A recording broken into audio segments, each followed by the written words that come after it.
जगदीशनी सांगितलं मला, भाई तुम्ही पैरा करा, आपला नंदी बरा होण्यासारखा नाहीच आहे बर का, तुम्ही तुमचा पैरा करून टाका. बर तर त्यांच्या म्हणण्यानुसार मी सांगितलं नाना मग पळायचा नाही दुसऱ्या नंदीमध्ये, माझ्यात नाही पळायचा.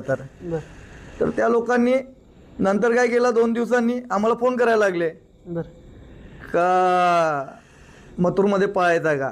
जर मी त्या साखरवाडीवाल्यांना कॉल केला, माझ्या त्या घरच्या, तो माझा घरचा नंदी आहे बावऱ्या बावऱ्या.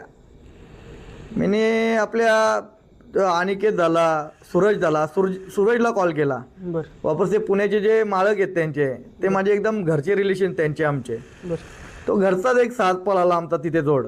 बर मग त्यांना शब्द दिला मी, चला आपण मथुर आणि ते पळू दोघे, बावऱ्या पळू. बावऱ्या पळू.